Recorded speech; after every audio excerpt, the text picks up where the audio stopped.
සංග්‍රහයක් දෙන්නවා ඉතින් අපේ අපේ ජනතාවත් එක්ක අපේ හදවතට දැනෙන දෙයක් කරන මොහොත් එක්ක තමයි ඔබතුමා. ඔයාගේ හදවතට මම දැනෙන දෙයක් කරහා කියලා ඔයාට දෙන්නේ කොහොමද? ඒ කියන්නේ එකිනෙකා ගැන මම දන්නේ සාමාන්‍යයෙන් මම තනිකර බුද්ධිලේ විදිහට මම ගත්තොත් ඒ කියන්නේ අද රඟපාව ෆිල්ම් එකක එල්නාටියක ඒ කියන්නේ අපිට දැන් සතුටක් දෙන්න පුළුවන් චරිතයක් කරනවා මම සාධාරණයක් කරනවා.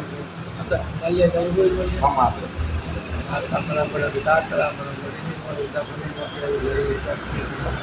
මේ බොහොම සතුටුයි. මට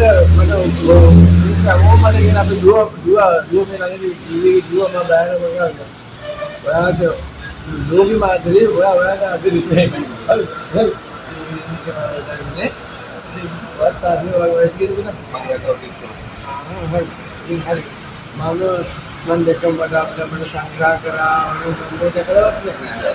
දැකලවත් අපි මිනිහෙක් ඇවිල්ලා මම සතුටු වෙන හේතුව කියන්නේ. අද නිවාලා කියන එක කියන්නේ. අර පොලිස් පොලිසිය ආරයට ඕන මන්දනේ ලොකු ප්‍රශ්න. මට අර දෙවුන්දර දුන්නා Facebook වලට මම පයින් ඇවිල්ලා යන්න බලන්න කියන්නේ. මම මේ තාම මේ විදිහේ ඉස්වර පොඩක් පිටි ගන්න බෑ මම මේ සරම තියෙනවා. මේ සරමක් කරන් ඇවිල්ලා. මට සරමක් දෙකකින් මම දෙවුන්දරට Facebook වල ගන්නවා. යාළු ડોක්ටර් එකක් තියෙනවා. ඒ අපි යන්නේ රයිට්ස් එකේ ඉන්නේ.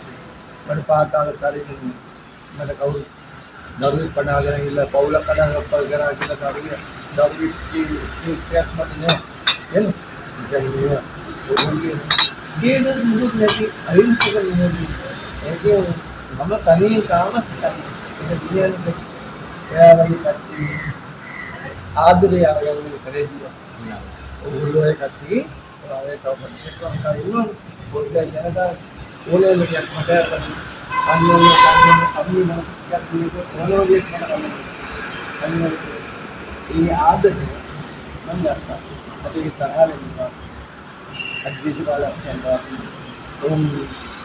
දුක්ඛ විඳින විශාල ප්‍රශ්නයක් නැතිලා නේ දුක්ඛ මම නන්දි පාරේ ඉතර ගියම අයියා පොඩ්ඩක් මම ගියා ඔයාලා කීකේ කරා වෙනවා මම යාත්‍රිකයි නෙමෙයි पैसा नहीं है अभी बेटा मैं पैसा नहीं है हैं मैं लम्बा लोग ना මම මත්සන්. मतलब हर बीच में जगह नहीं मंगा दे तो माटे आदमी के लिए मतलब जाने हर बोलो